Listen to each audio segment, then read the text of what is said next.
Oh, an episode dedicated to Kevin Woodley. It's In Goal Radio, the podcast, brought to you by The Hockey Shop, source for sports Langley, thehockeyshop.com. Got the chance to catch up with our good friend Cam Matwiv just recently at a Vegas Golden Knights game. We'll get into that in just a little bit. Nothing really intriguing about it, but I love hanging out with Cam.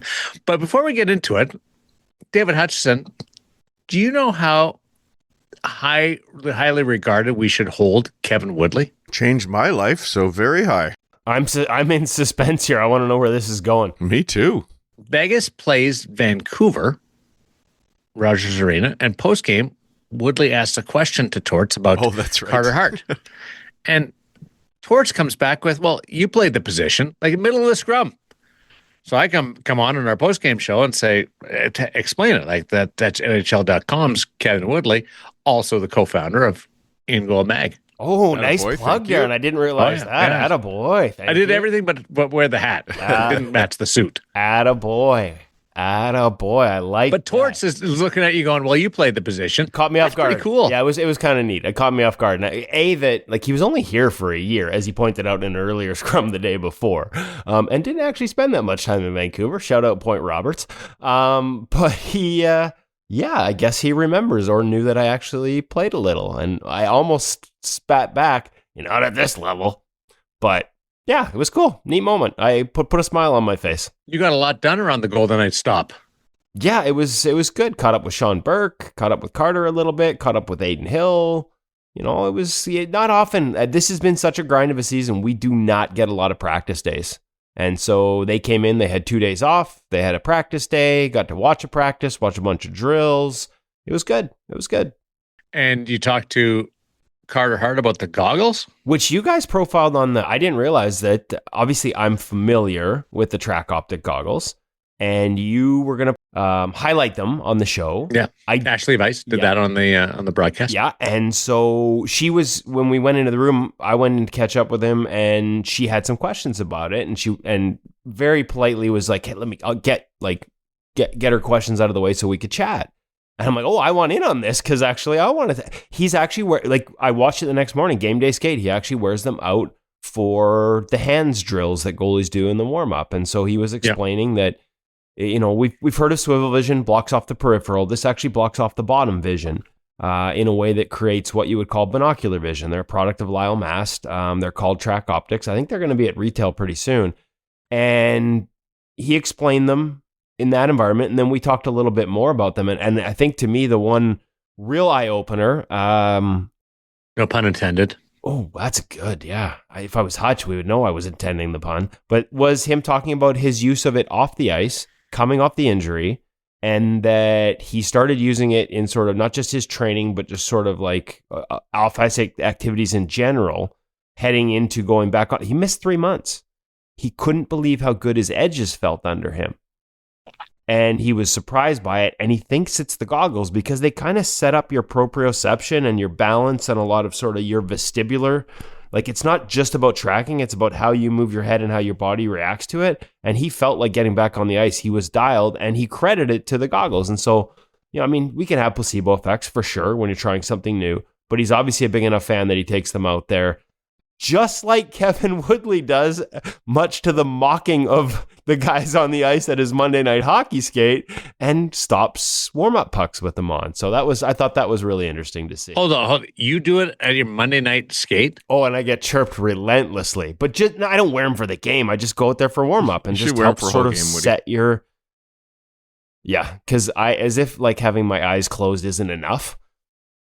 The goggles won't help if your eyes are closed, that's for sure. Hey, I watched our good friend James Wendland, who also does work with the goggles, and we've even got some articles up at ingolmag.com with him doing that. I think it was with Kristen Campbell.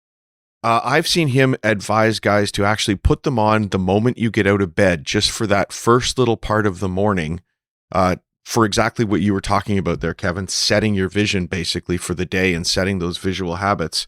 He actually saw that in many ways, if I understand you correctly, James, as more important than anything else. because it's not even just the vision habits. It's sort of like the way it ties to vestibular, the way your gaze is pointed and the way your body reacts based off of that. There's actually some research going on right now with this in terms of even concussion recovery and making it part of the protocol. So a lot of this is sort of in the works, not necessarily firmed up. But in addition to Carter sort of going public with it and wearing it so visually, like, ask Devin Cooley. He'll tell you the same thing. Cooley, Dustin Wolf uses it in Calgary. I think the guys in Carolina, for sure, I know Freddie Anderson uses them. The guys in Washington, I've talked to Charlie Lindgren. I've talked to Logan Thompson a little bit since he got there. They're using it there. So this is kind of one of those things that I when I get chirped as I pull them on Monday Night Hockey, it's, hey, like there's some guys using this in the show and kind of like reminds me a little bit of NHL Sense Arena in terms of, it once you see a guy actually in the NHL with these on as part of his warm-up routine, it feels a little bit like, hey, it's okay. I can do this too. Vestibular. Just put that in plain language for people. The way your balance is, it's basically your body's balance and the function of your head and how your body reacts to achieve balance based on where your head is positioned. And these goggles are not just peripheral. It takes away the bottom part of your vision. Yeah, which is in, like, if you think about what you're trying to achieve is center of socket, or what they call binocular vision. And I don't have all the science. Like, this is sort of layman's secondhand. You're doing a pretty good job. And it sort of forces, in the case of hockey and trying to watch a puck, it forces a little, like, I think it's 3-degree down head tilt, which is what you want.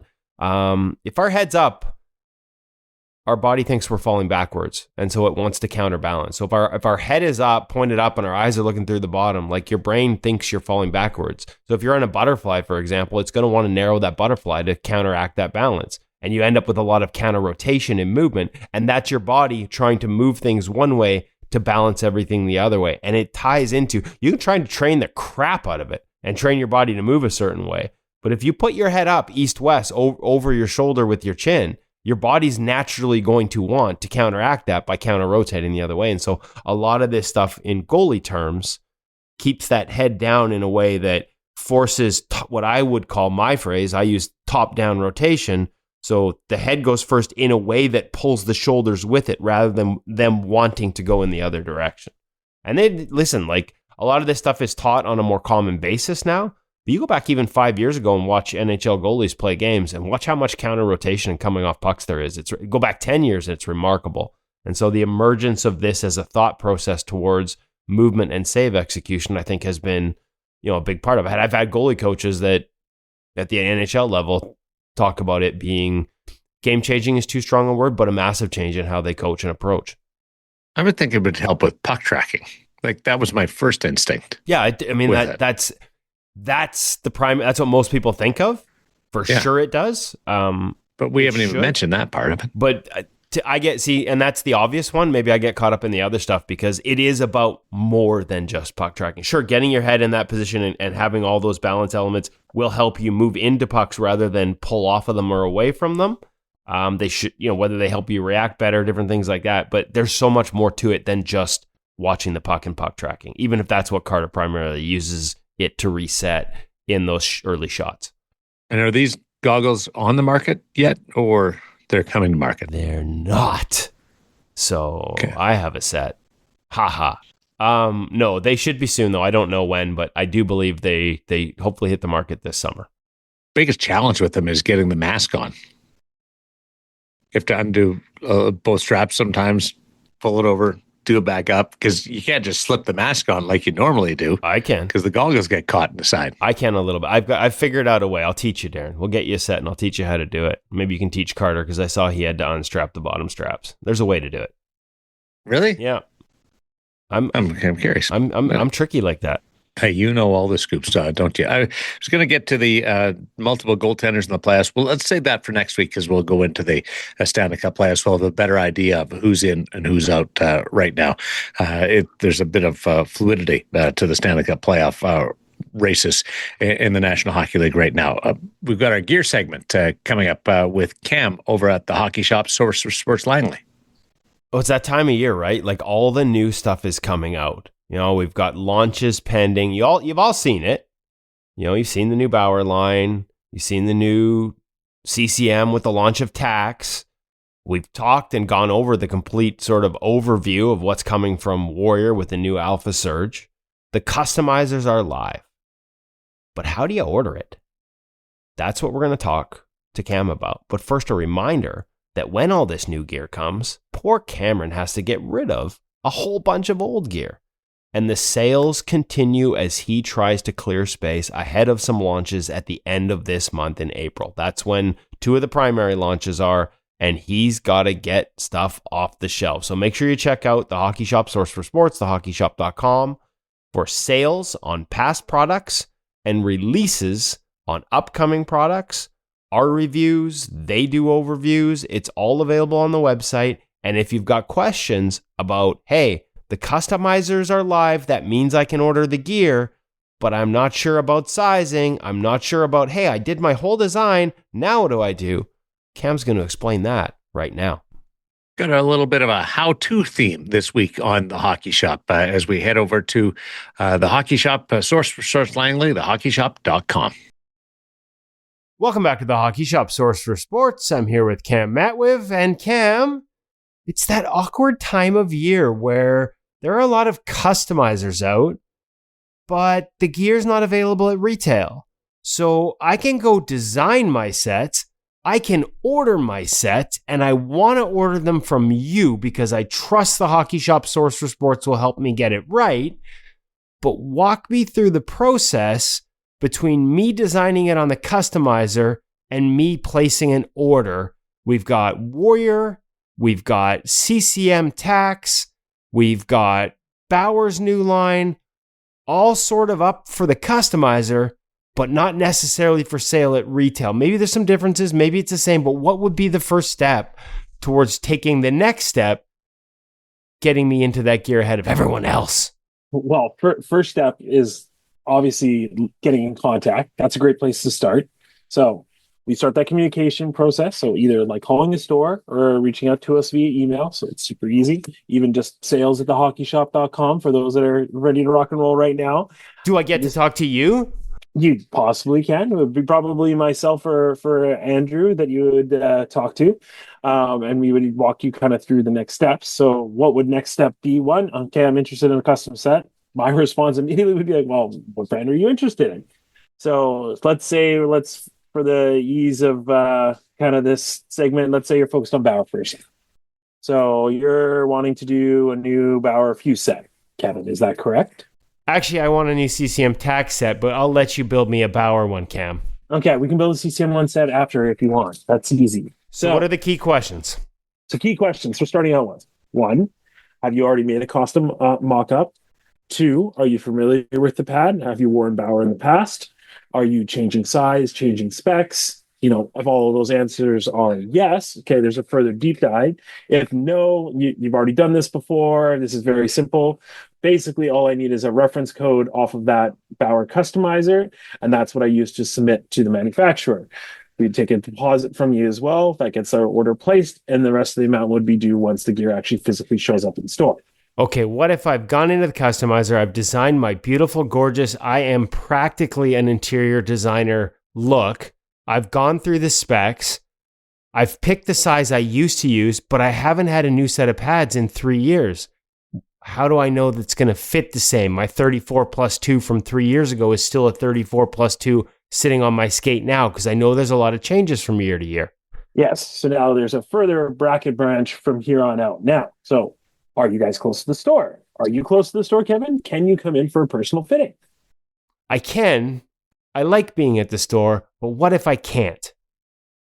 Great. So ideally, again, if you can come into the store, that's perfect because then we can go through. We also have... Let me ask you, if we're going to do it in person, do I just come in and strap the pads on, or do you have me get outfitted? Am I get to play dress up? You would get to play dress up, essentially. So yes, if you were to come into the store, ideally what I would have you in is skates, knee pads, and pants. At a bare minimum, I can do it with just skates and just your legs. That's totally fine.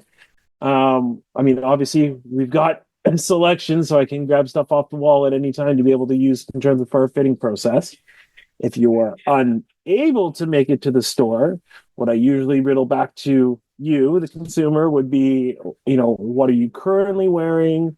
What reference points can you give me for sizing, your floor to knee, your ankle to knee, depending on the company, your previous history in pads, any potential injuries that are preventing you from flaring, things like that, different goals that you want out of the pad. I want my pad to rotate here in this certain situation.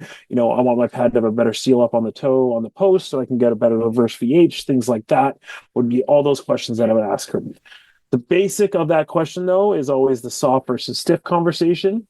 How I want that pad to feel on my leg, per se, and that playability. And then from there, it's usually branching out. It's like, okay, how can I now best fit the specs of what you've chosen to you as a personal goal?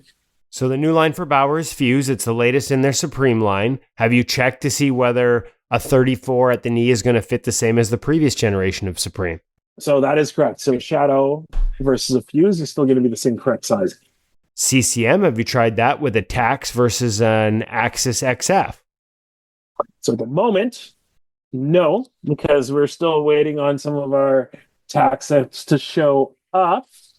Inventory. However, to my understanding, it will still be the same. Okay. So these are important questions to ask, folks. It's not just about designing your pads and clicking order. You want to make sure they're going to fit and work for you. Any other new features that guys and girls need to be aware of when ordering? Let's say Alpha Surge. That's a very unique new pad. Is that a tough one to order ahead of time? Are there things you got to be aware of? Fit and feel. Yeah, this is one of those things that does come of like sight unseen. You're always at a disadvantage blindly ordering, to coin a term. Ideally, if you can get something in your hands, it can be walked through quite easily of like why, the what, the how. For example, so citing a Warrior pad, if you're familiar with Warrior in the past, yes, I can walk you through an order, potentially remotely very easily. If you haven't worn a Warrior pad before, this is a bit of a harder one to nail kind of sight unseen. You need to get in store. Exactly. And to get fitted is important because even now that the Alpha Surge doesn't fit like the G7, for Flatter example. boot. Not a comparable in size. However, you can order the Alpha Surge with a steeper boot, so then it would get a little bit closer. But again, those are all conversations that kind of need to be had based off of your specific style. So it sounds to me like all the fun I've had over the Easter long weekend on all these different customizers designing all these different looks is really just the starting point. I made them real purty, but I need you to help me make them fit and work. Exactly. That's what we call the secret sauce, Kevin. The secret sauce. And Cam, if I've got questions and I need to access the secret sauce before I place my order, where can I get a hold of you? 604-589-8299 or 1-800-567-7790, or just toss us off an email. Super easy. Just sales@thehockeyshop.com. Perfect. Okay, folks, there you go. All jokes aside about me not wanting to spend more time with Cam, if you can get in, that's the best way to make sure your new order is going to fit not just your leg, but your game. But if you can't, you've heard him talk about gear over the years. It's not just Cam, it's his whole crew. They're there to answer your questions. If you want to get ahead of everyone else and order off the customizer before the new lines launch, we talked about Warrior Alpha Surge. We talked about the new Bauer Fuse, CCM Tax, a lot of changes in these pads. You want to make sure it's dialed in and fit for your game? Check them out. Give them a call. Everybody there plays the position, knows the latest gear, and they know how it's going to work for you. That's why we call them the experts. They're here for us, and they're here for you. Cam, thanks for taking the time this week. Thanks, Kevin. Hey, Hutch, you ever just go on and play with the customizer? Absolutely. I love how They design a funky set. Yeah, and how has the technology just of the customizers themselves progressed over the years? It's really exciting to be able to get those full 3D views of what it is that you're designing. And yeah, I love to design new gear, but it always becomes a family affair in our house too. We get everybody around the customizer together, deciding which are the best ones, or we ship designs around the family group chat. It's a lot of fun to do together and get everybody's opinion on. Frozen 4 is in Vegas right now. I watched Michigan practice at the team facility yesterday, and there's a great setup there. One pad's yellow with blue, and the other pad's blue with the Marty yellow. Turco tribute. Yeah, it was neat. Jack Ivankovic, if I'm saying that right, Nashville Predators prospect. Heck of a goalie. Not that big, Darren. There's hope for all us like that. Well, you played the position. Oh, this is going to become a thing, isn't it? Not well, Darren. Not well. Visual Edge ProReads this week with Casey DeSmith. But tell us what's happening at Visual Edge. Well, basically, Visual Edge is for everyone that wants the puck to look like a beach ball. We've all had those moments, those nights where you're out on the ice and the puck looks huge. You're ahead of every play. You feel calm. You feel patient, in total control. Then there are the nights where you're a half step late. You see it, but you don't really see it. You're reaching, you're guessing, you're fighting it. It's not your technique. It's your eyes and your brain not processing the play fast enough. Visual Edge fixes that. It measures how well your eyes track and process the game, then gives you a custom plan to train improvement.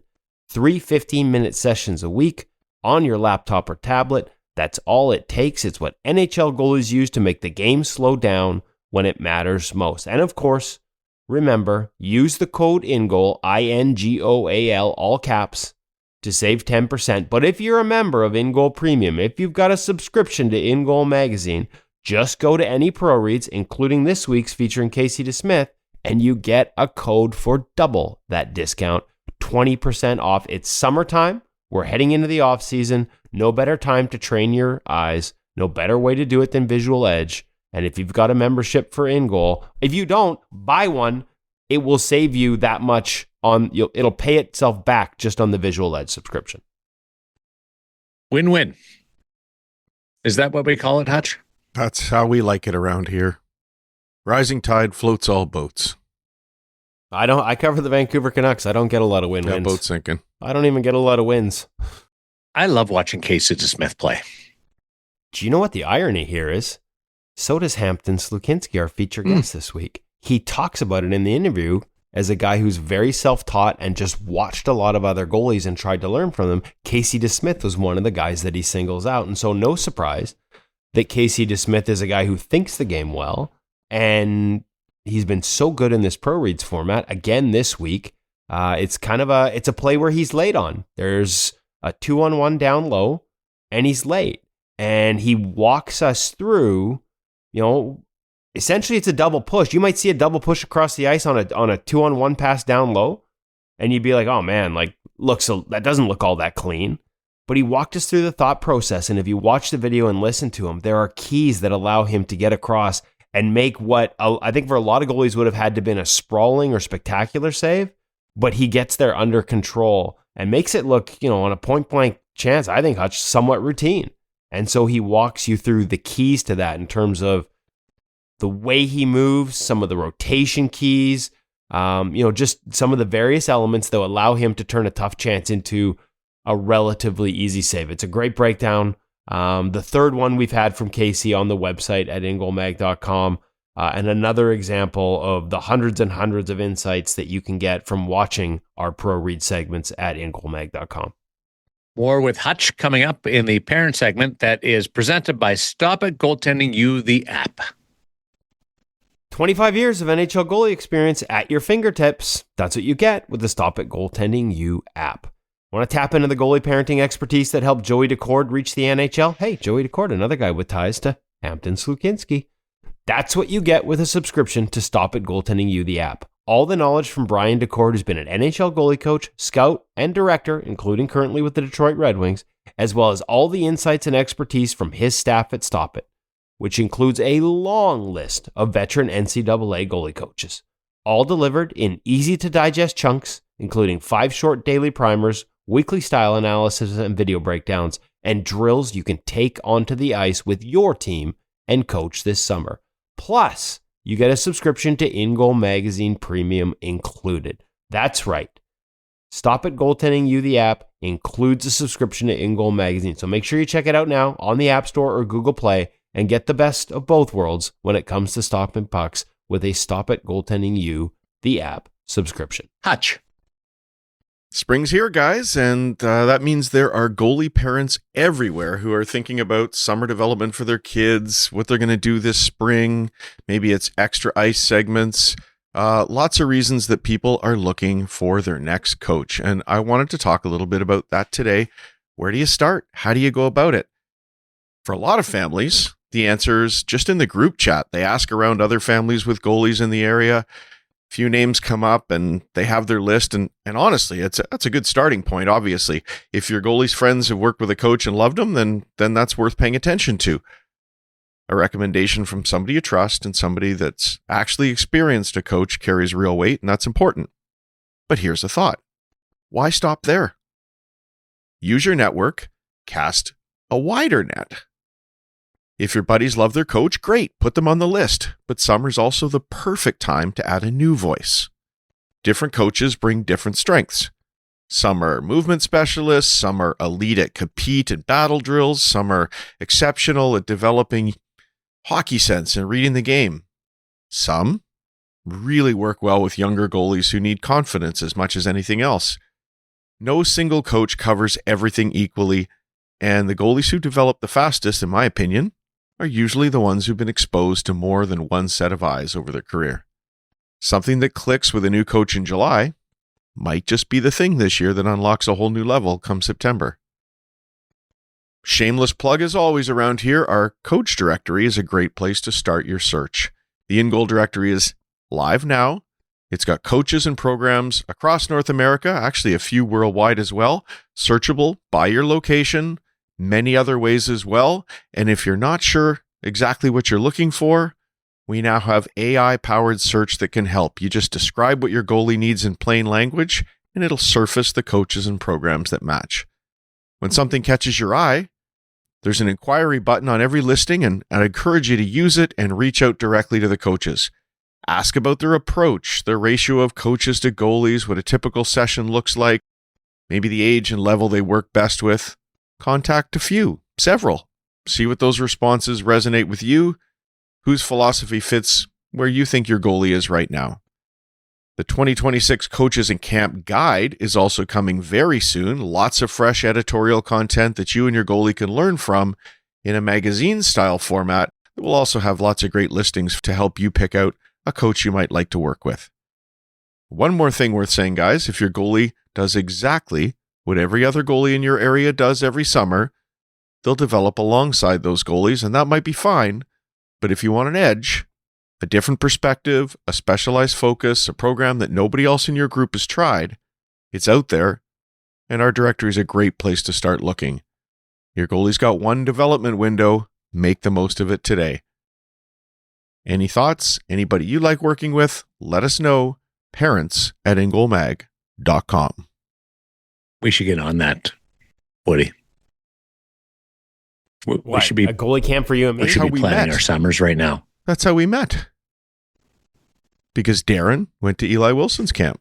You're right. And I was helping Eli out a little bit, and Eli was certainly helping us at In Goal, and so I reached out to Darren, and we started a conversation, yeah. Like that. That was in Brampton. Yeah. That's where the Brampton Steelheads play now.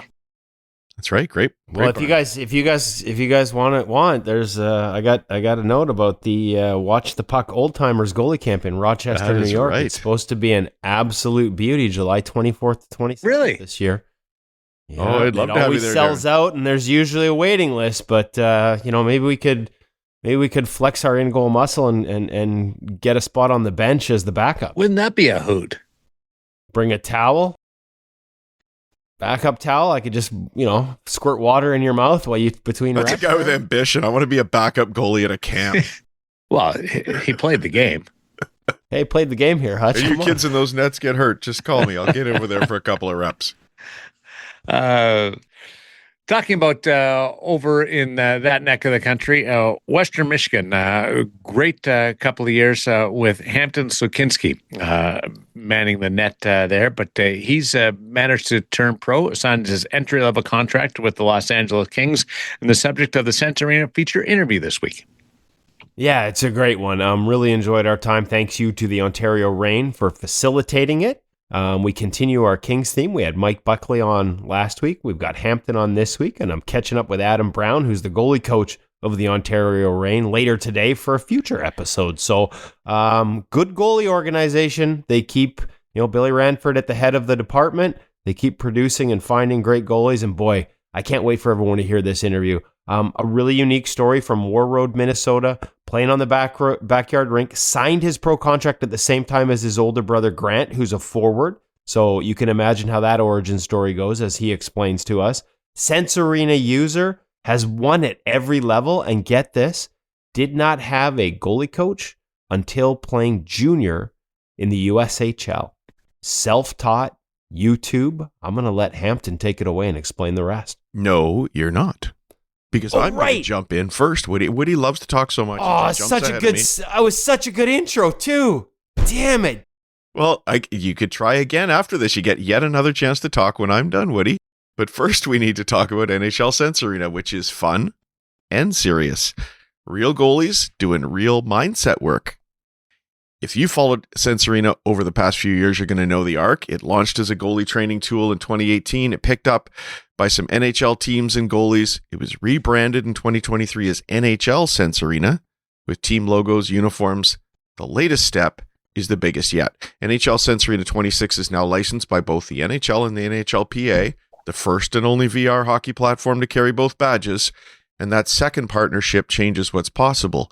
Real likenesses, real movement patterns built from the players who are actually stopping pucks at the highest level right now. That's a different kind of training rep. But the recent addition that caught our attention is the Pete Fry Goalie Mindset module. Pete, who we've worked closely with almost as long as InGoal has been around, has built an integrated mindset training experience inside the platform, and it's worth paying attention to how it's structured. This isn't a motivational video tucked into a menu. It's a guided pregame routine built around visualization and identity-based affirmations delivered in VR, where you're already isolated from distraction and physically present in a hockey world.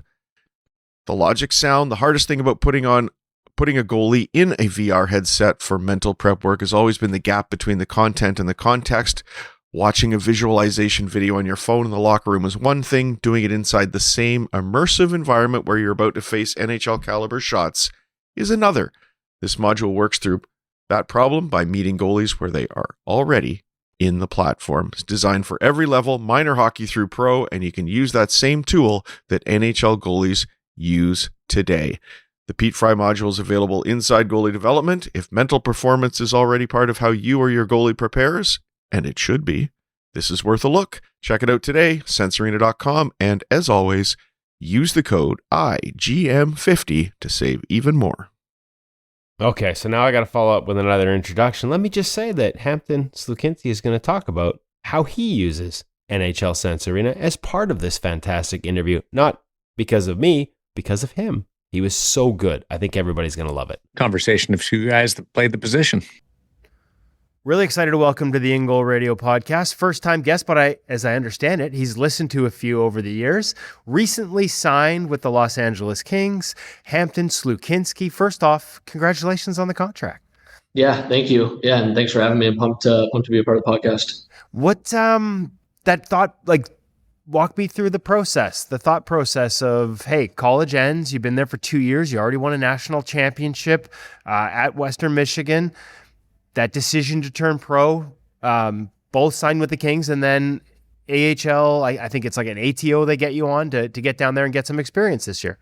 Yeah, just finished up my second year at Western, and I thought, I had a good year, I had a really good freshman year, and I just thought, we won the national championship last year, and I learned so much this year, playing every minute for our team and being a full-time starter. I just thought that, I'm ready for the next step. So, when the Kings offered to sign me, I definitely had to think about it a little bit, but it was, I'm pretty happy with the decision I made so far. I'm fortunate to be up with the Reign right now. Just got here a couple of days ago, and, everybody's been treating me so well, and first-class organization, and it's been great so far, and yeah, I'm loving it.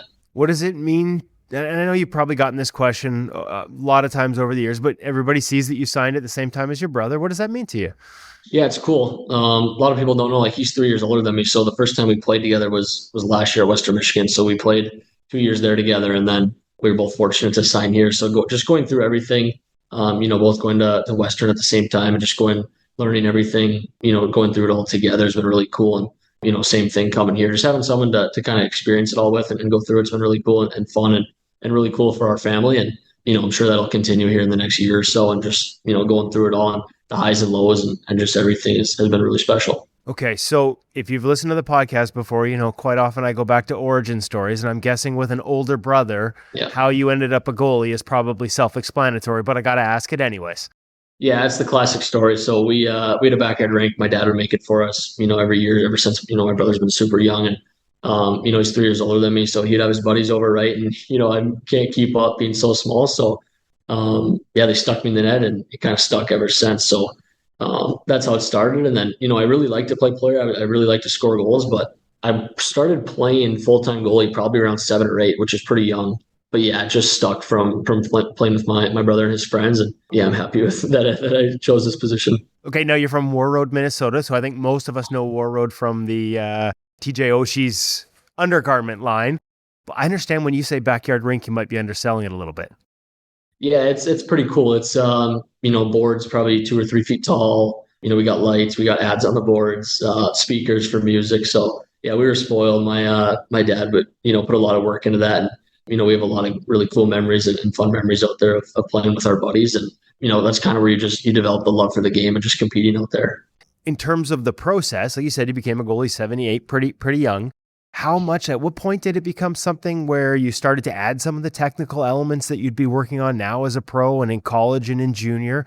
And how much of it was just compete? Because we hear a lot about that need to sort of find the balance for young goaltenders. And sometimes it can get a little too technical. I'm guessing having a backyard rink where you just went out and played was a positive. Oh, 100%. Yeah, I never had a goalie coach growing up. So the first time I ever, worked with a goalie coach full time was when I was in Fargo in the USHL when I was 18. So, wow. I played honestly just for the fun of the game until, I was 15, and then, I was pretty good. So I started to, do some more research and a lot of YouTube videos and just learning from coaches online. Just taking whatever I can from NHL goalies, just watching them practice and just watching, like I said, coaches on YouTube. And that was a lot of it. So just kind of on my own, creating my own game, not really getting advice from someone specific. But so I think that helped me a lot, right? Because I was super raw, and that still is a big part of my game, just to compete and kind of the athleticism. So I think that helped me a lot, even in, playing now in college in the American League, that just being super athletic and I kind of developed from not having a goalie coach. But yeah, that's kind of how that went. You said 18, Fargo 15, your first goalie coach?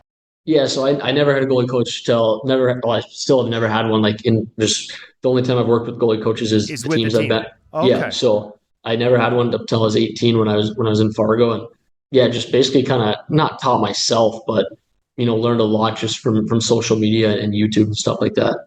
We love to hear that. We should. It would have been better if we had you on the InGoal subscription earlier on, and you could have said, "I learned everything from." But we'll get there.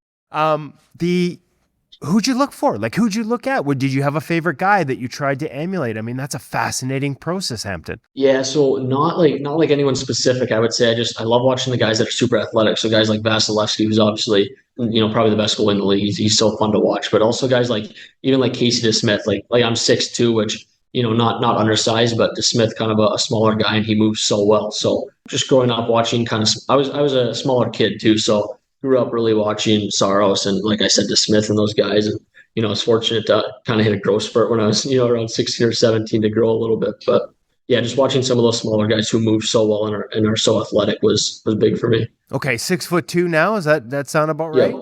So you grew a little bit. I'm guessing, is there a benefit to having sort of grown up playing undersized, the need to sort of skate well and have great edges and be patient, and now you've got a little more square footage to work with? Yeah, 100%. I think that kind of goes back to like just the competing and the athleticism part. It's always been a big part of my game, and part of that is because I was undersized. So it definitely helps. It's kind of just a benefit to have now that I'm a little bigger, take up a little more room, but still have that kind of aspect of my game, and yeah, it helps so much. Was there anything else you would do as you're sort of evolving and learning? Like, you talked about YouTube, you talked about watching other guys. You mentioned watching NHL guys at practice even. Did you have opportunities to see NHL practices?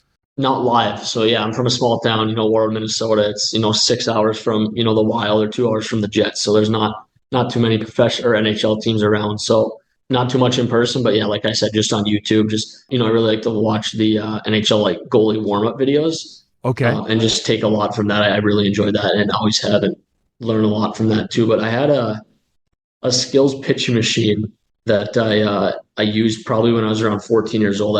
I'd go down in my basement and use that. Put it probably like 20, 30 feet in front of me, and the little yellow foam balls. I don't know if you know about that, but I gotta be honest, we had an article on that right around the pandemic, and so it sounds like you were ahead of the curve on that, but I think it was around the pandemic, and we had guys like Jeremy Swayman actually go out, and I remember Dustin Wolf reaching out to us and saying, hey, like, is this legit? Can you use this? And absolutely, they went out and bought the same machine you're talking about. yeah, so I really like to use it off the ice. I just get down on my knees and basically the butterfly and glove and blocker. And like I said, put it 20, 30 feet in front of me and just kind of let it fire. And, I thought it was really good off ice. I never used it on ice. I didn't want to be chasing the balls all around, but yeah, it was really good. And that just really, and like you said, that was kind of during COVID too. So that just helped keep my eyes sharp. And, that was something I would do every day, probably from my, 10th grade to 12th grade year in high school, and thought it helped a lot.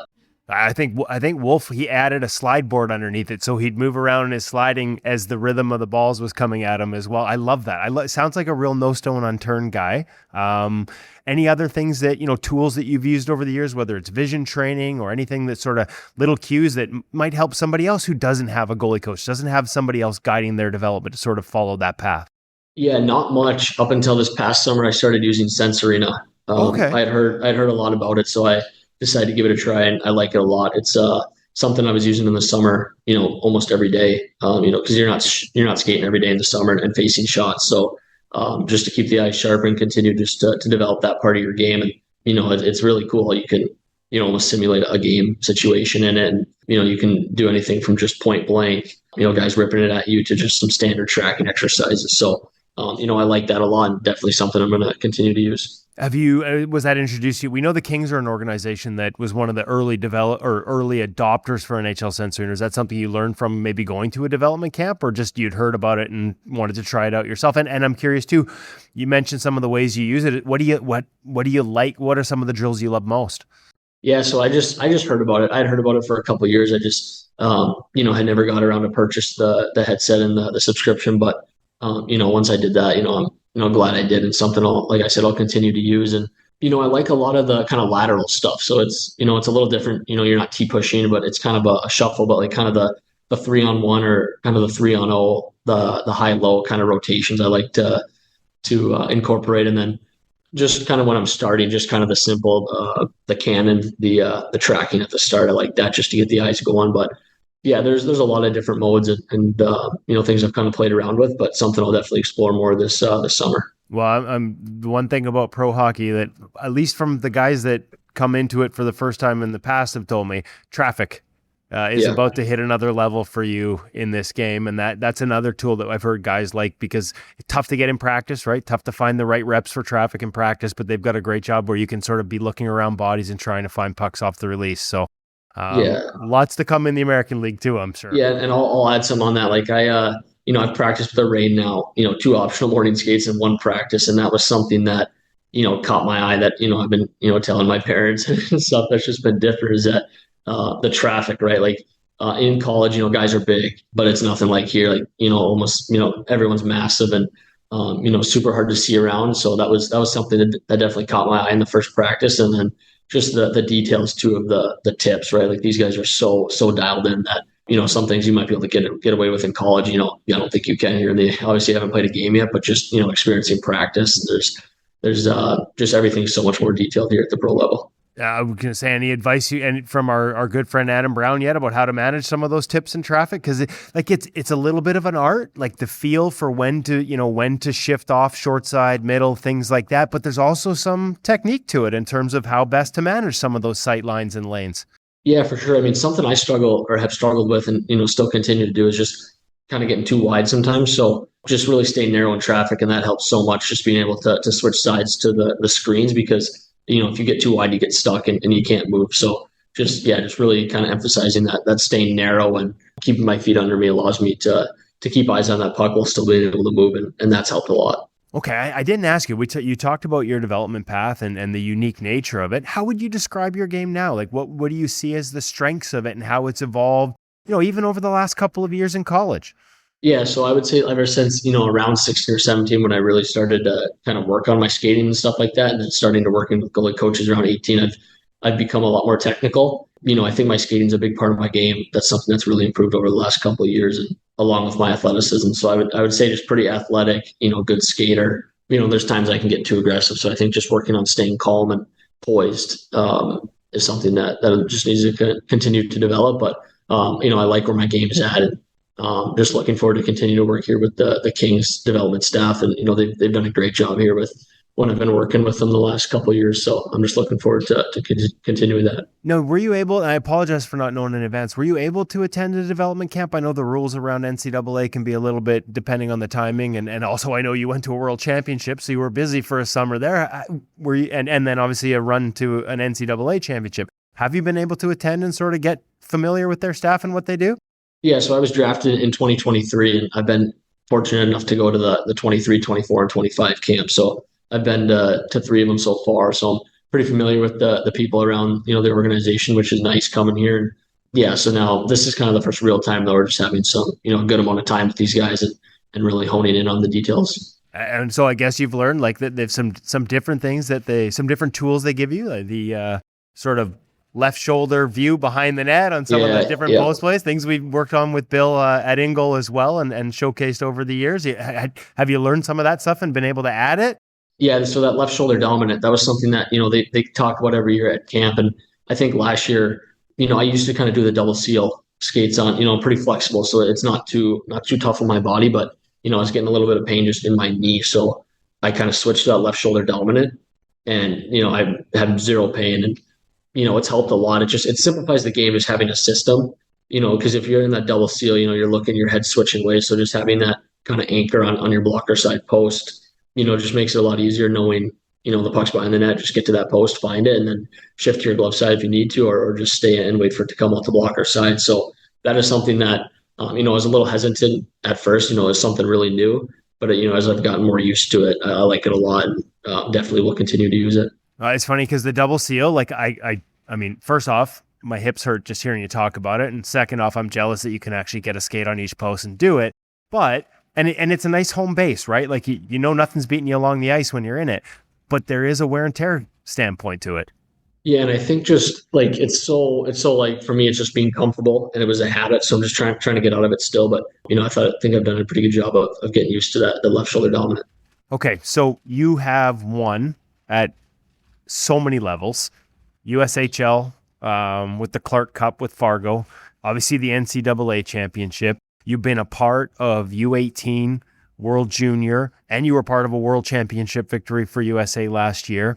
Lessons that you can pass along to young kids about big moments, pressure moments, and how to be your best in those moments. Things you've learned about yourself along the way. Yeah, I think in those big games, it's it's easy to kind of make it bigger than it is. It's still just it's kind of the classic cliche, but just it's another game. It's it's still the game you've been playing all season. Just 60 minutes. Obviously you're going to be playing a really good team, so it might be a tougher game. But yeah, just going out there, making sure you stick to your routine and things that that work for you, and just treating it like a normal game like it is. That's helped me kind of with the nerves and the some of the expectations, or I guess you could say. In those big games. Is that something you learned over the years going through all those big games, or did it kind of always come natural to you? Yeah, I think it kind of came natural. I think, I was pretty fortunate to play in some big games growing up. Like I've, I was able to win a Pee Wee and Bantam state championship, which obviously it's not, it's youth hockey. It's big in the moment, but looking back on it, it's just youth hockey. But you're still dealing with pressure. You're still learning how to manage. Exactly. So growing up, I think it was just kind of part of me. It's something that I was used to and just kind of expected to be in those games and playing in those moments. And it's kind of translated to this level. And, I think, that helps me now. Okay. So like, is there a memory that stands out amongst all those? Like I said, you've been a part of a lot of championships at a very young age. Is there one that stands out above the others, or is there moments from each one that still stand out for you? Yeah, I think there's moments, right? Like it's different. Like the USHL is a series, so it's a best of 5 in the last couple of rounds there. So it's it's not win or go home in every game. You don't want to have a tough game, but that kind of in the back of your head, if you have a tough game, you can rebound and win the next couple and still move on. So I think those are a little different versus the NCAA last year, where once you get to the tournament of the top 16, you got to win 4 straight to win it. And you can't really have an off period or off game. And Otherwise, you're going home. So they're different, but I would say just that NCAA run, just being able to, play 4 really good games in big moments and, give my team a chance to win. Is there any, other than just treating it like another game, is there things you've learned along the way that help you get to that? We've seen guys write messages on blockers or sticks, little things to bring them back, ground them, breathing techniques, anything like that? Or is it just for you just going out and playing? Yeah, no, I've in those big moments, that is something I'll kind of come back to, is just, a couple sayings and some things in my head. But something this year that really focused on was kind of my breath, doing like some box breathing during TV timeouts, just 4 in, hold for 4, 4 out, hold for 4. And same thing with during like the national anthem, when, you might have some nerves and, the heart's going. So those are some things. The breathing this year was something that I implemented that has helped a lot, just keep me kind of calm and ready to go. But yeah, just a couple of reminders that, I'll repeat in my head that help keep me level-headed and calm. Nothing written down. You need just like little mantras that you sort of bring you back. I think everybody says, you got to like maintain your focus. Like, nobody can focus for 60 minutes. It's about recognizing when it slips and things that you can bring you back to your foundation. Yeah, 100%. I mean, there's times during games where, you get caught looking at the crowd or, looking at the scoreboard, the time, the shots, stuff that, doesn't really have a big effect on you making the next save. So yeah, just little mantras, like you said, that bring you back and keep you calm and keep you present. What was your experience like at the World Championships? I mean, I know World Juniors and U18s, USNT, DP, like you've been a big part of the program, but to get to see, and I think it was Sway and Joey that were there with you. Yeah. Any memory, any things you took away from that might have been different? Yeah, I think that was an unreal experience. Obviously that was right after we won last year, so that was kind of a quick turnaround to go right there. But I was in Europe for a month with all those NHL players, and obviously DeCord and Swayman, who were great to me, and I learned so much from them just being around them and seeing the way they just treat everything, the little details of their games, and some things you can get away with in college that you can't get away with in the pro level. Like I kind of talked about earlier, those little details that everything's got to be. In practice, everything's got to be so dialed in because, if it's not, it'll cost you in games. So just learning stuff like that from them and just little bits and pieces that I, took from what they were saying and just some of the stories they had were really cool to hear. I guess NHL Sense Arena too. Joey probably would have had his headset with him. Yeah, he did. He was using it. Is there anything like can you give me any examples? And if not, that's fine. But any like a little detail that you might have learned from a Sway that you hadn't thought of before in the same way, or moments as they got through to that high pressure, the gold medal game, and the way those guys handled it. I mean, it's been a long time since the U.S. won a world championship. That was a big game. That was a big moment.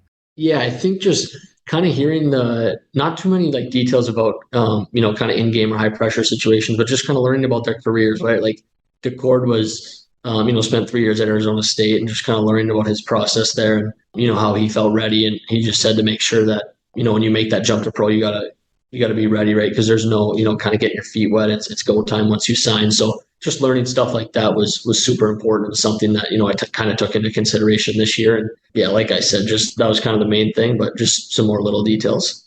And you would have been Thomas Spears, your goalie. I was trying to rack my brain to remember who it was. And of course, it was another friend of the program, friend of the show, Thomas Spear. Any takeaways you had from working with him over there? Because like you said, you were there for a while and probably would have had more reps with him than anyone else.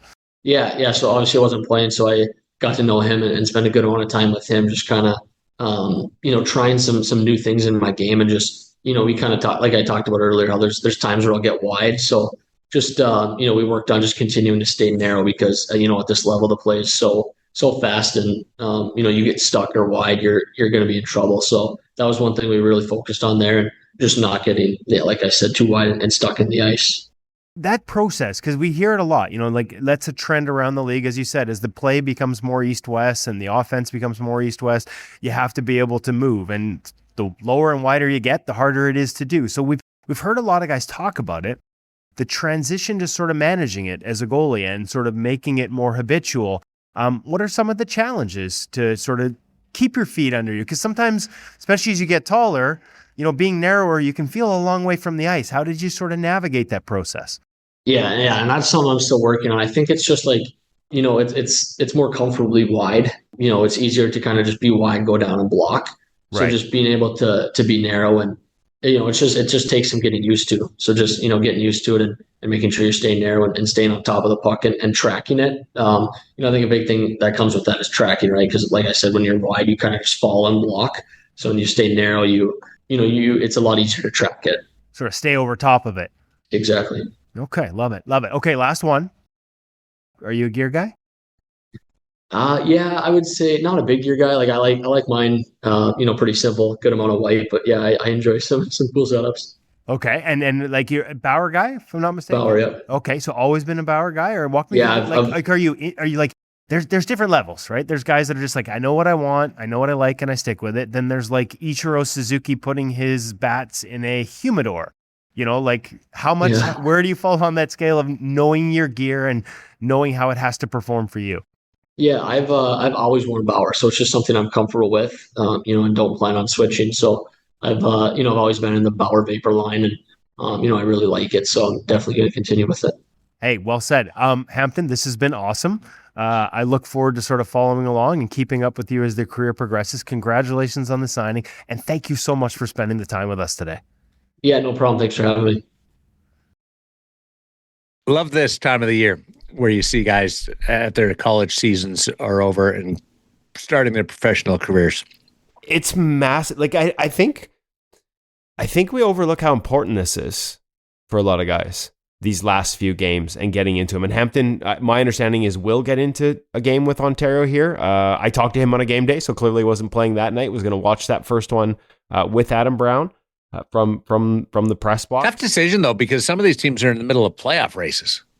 100%. And obviously that's the priority. Also, some of these kids are damn good, but as you heard Hampton say, like even the traffic, even in practice, was noticeably different. And that's one of the biggest adjustments to pro hockey is the size, the intensity, and the purposefulness of net front traffic and how teams play off it so much. We saw that last night in the Vegas game, Darren. Like that, a lot of people here in Vancouver, the goal on Nikita Tolopil, the tying goal by Braden McNabb, everyone's like, oh, it's like a shot from the top of the circle. He's got to have that. But just a brilliant flash screen by Thomas Hertl that takes his eyes away right at the point of release and learning how to manage that. There's so much there. I do talk to a lot of guys, though, that when they have success the following season early in their careers, and sometimes this is a late season call up to a struggling NHL team where you just get a game in, your first taste of the NHL. And then it carries, there's so much to be learned. Like a lot of times guys will be like, oh man, like I knew it, but I didn't know it till I experienced it. And sort of getting to experience it kickstarted or changed the way I approached my offseason. I came into this year so much more prepared because I had an understanding of how much harder it was. And so you're going to see this around the leagues. We've got a bunch of them lined up that I'm hoping to talk to. Some of these guys who have signed late season and are hoping to get into games, and hope to bring you those interviews over the coming weeks. And they're names that you're going to see a lot in pro hockey right up to the NHL as early as next season. I didn't know that you wore the goggles in your men's league warm-up with your warm-up stick. First time that I wore them, I got chirped so hard. And then I played probably the best game I played in like 10 years. And so the guys were like, okay, you're allowed to wear them in warm-up. I'm not pretending that they were the only reason, but I just had one of those nights. The horseshoes were shoved so far up my butt, they couldn't fall out.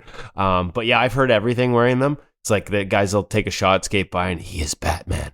Stuff like that. But the best chirp ever was the most subtle. We're wrapping up warm-up, and Bob Rouse, who's got a couple of cups on his resume, just skates over and says, hey, kid, you got something on your face. You might want to take that off before we stop. You ever think about playing in the actual scrimmage with them? No, I mean, because they're taking away your vision on purpose, right? So when you take them off after a warm-up, it feels it feels like it just, everything feels easier and bigger. But think about the excuses you'd have. Oh, dude, I got lots of excuses. You think I don't go in? Like, what do you think? We get all this gear testing. I go in with a new excuse every day. Guys, I got this on today. Might not be that good. Guys, I'm old. Might not be that good. Like, I am all about the excuses, Darren. I don't need to look like Batman to have another. When you're using different pads all the time, is it a little challenging trying to find the right fit? How to do up the straps, how tight, how loose, all that. That's part of the process. Like I mean, we're waiting on, and we should be here real soon. Our Warrior Alpha Surge set, and like there are so many unique elements to how you strap that pad.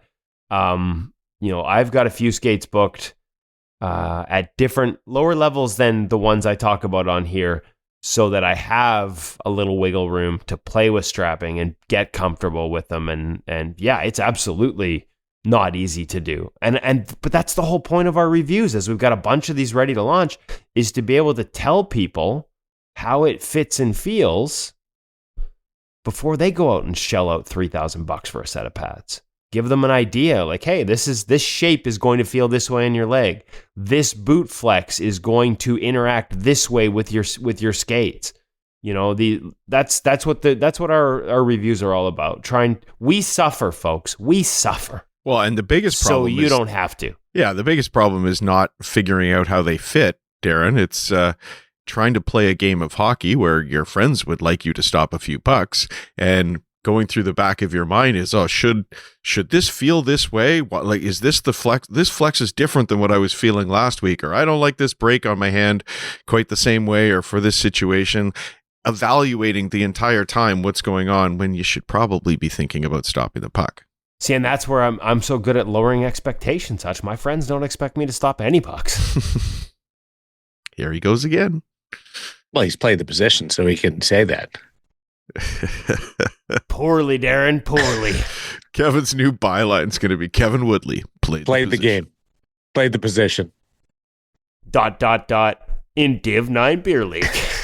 But weren't you a college football player? Let's not go there. Oh, that was the best. Poor Hutch editing it.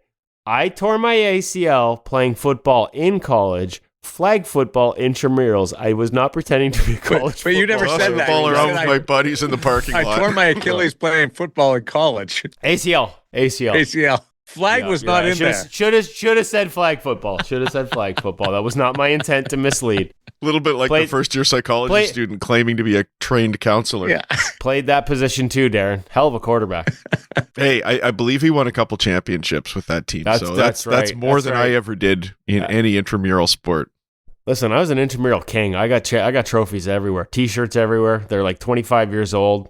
I don't throw them out. They're all ratty, dissolving on my body. But I keep my intramural championship T-shirts. Yeah. They look great in the hot tub. Some odd years ago.